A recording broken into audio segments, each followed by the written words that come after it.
नमस्कार, जय श्री कृष्णा। पिछले वीडियो में मैंने कृष्ण जन्माष्टमी के व्रत और उद्यापन की विधि शेयर की थी। आज मैं आपको कृष्ण जन्म से संबंधित एक कहानी शेयर कर रही हूँ। धर्म ग्रंथों के अनुसार द्वापर युग में पृथ्वी पर राक्षसों के अत्याचार बढ़ने लगे। पृथ्वी गाय का रूप धारण कर अपनी कथा सुनाने के लिए और अपने उद्धार के लिए ब्रह्मा जी के पास गई। ब्रह्मा जी सब देवताओं को लेकर पृथ्वी को विष्णु जी के पास क्षीर सागर ले गए। उस समय भगवान विष्णु अनंत शैया पर शयन कर रहे थे। स्तुति करने पर भगवान की निद्रा भंग हुई। भगवान ने ब्रह्मा जी एवं सभी देवताओं को देखकर उनके आने का कारण पूछा तो माता पृथ्वी बोली, भगवान, पाप और अत्याचार का बोझ बढ़ रहा है, उद्धार कीजिए। यह सुनकर विष्णु जी बोले, मैं ब्रज मंडल में वसुदेव और देवकी के यहाँ जन्म लूंगा। तुम सब देवतागण ब्रज भूमि में जाकर यादव वंश में अपना शरीर धारण करो।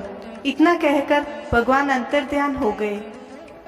इसके बाद देवता ब्रज मंडल में आकर यदुकुल में नंद और यशोदा तथा गोप गोपियों के रूप में पैदा हुए।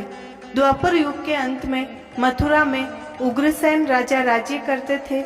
उग्रसेन के पुत्र का नाम कंस था।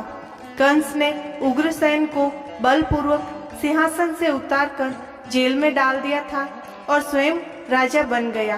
कंस की बहन देवकी का विवाह यादव कुल में वसुदेव के साथ निश्चित हुआ।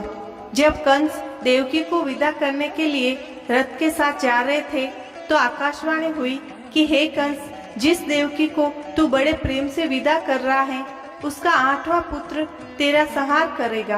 आकाशवाणी की बात सुनकर कंस क्रोध से भर गया और देवकी को मारने को तैयार हुआ। वसुदेव जी ने कंस को समझाया कि तुम्हें देवकी से कोई भय नहीं। देवकी की 8वीं संतान से तुम्हें भय है, इसीलिए मैं इसकी 8वीं संतान को तुम्हें सौंप दूंगा। तुम्हारे समझ में जो आए उसके साथ वैसा ही व्यवहार करना। कंस ने वसुदेव की बात स्वीकार कर ली और वसुदेव और देवकी को कारागार में बंद कर दिया। बाद में नारद जी वहां आ पहुंचे और कंस से बोले कि यह कैसे पता चलेगा कि 8वां गर्भ कौन सा है। गिनती प्रथम से या अंतिम गर्भ से शुरू होगी। कंस ने नारद जी के परामर्श पर देवकी के गर्भ से उत्पन्न होने वाले समस्त बालकों को मारने का निश्चय किया। इस प्रकार एक एक करके कंस ने देवकी के 7 बालकों को निर्दयता पूर्वक मार डाला। भाद्रवे महीने के कृष्ण पक्ष की अष्टमी को रोहिणी नक्षत्र में श्री कृष्ण का जन्म हुआ। उनके जन्म लेते ही जेल की कोठरी में प्रकाश फैल गया। वसुदेव देवकी के सामने शंख, चक्र, गदा और पद्मधारी चतुर्भुज भगवान ने अपना रूप प्रकट कर कहा, अब मैं बालक का रूप धारण करता हूँ। तुम मुझे तत्काल गोकुल में नंद के यहाँ पहुँचा दो और उनकी अभी अभी जन्मी कन्या को लाकर कंस को सौंप दो। तत्काल वसुदेव जी की हथकड़ियाँ खुल गई, दरवाजे अपने आप खुल गए, पहरेदार सो गए। वसुदेव कृष्ण को सूप में रखकर गोकुल को चल दिए। रास्ते में यमुना श्री कृष्ण के चरणों को स्पर्श करने के लिए बढ़ने लगी। भगवान ने अपने पैर लटका दिए। चरण छूने के बाद यमुना घट गई।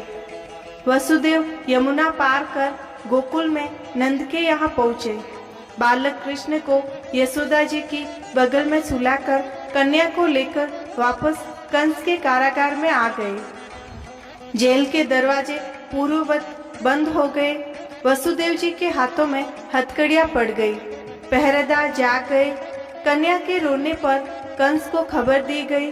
कंस ने कारागार में आकर लड़की को लेकर पत्थर पर पटक कर मारना चाहा, परंतु वह कंस के हाथ से छूटकर आकाश में उड़ गई और देवी का रूप धारण कर बोली, हे कंस, मुझे मारने से क्या लाभ है? तुझे मारने वाला तो गोकुल में पहुंच चुका है। यह दृश्य देखकर कंस हतप्रत और व्याकुल हो गया। कंस ने श्री कृष्ण को मारने के लिए अनेक दैत्य भेजे। श्री कृष्ण ने अपनी अलौकिक माया से सारे दैत्यों को मार डाला। बड़े होने पर कंस को मारकर उग्रसेन को राजगद्दी पर बैठाया। तभी से श्री कृष्ण की जन्म तिथि को सभी बड़े ही हर्ष और उल्लास से मनाते हैं। तो यह थी श्री कृष्ण जन्माष्टमी की व्रत कहानी। आपको यह कहानी अच्छी लगी हो तो वीडियो को लाइक कीजिए। व्रत और उद्यापन संबंधित कोई भी जानकारी जानने के लिए चैनल को सब्सक्राइब कीजिए। जय श्री कृष्ण।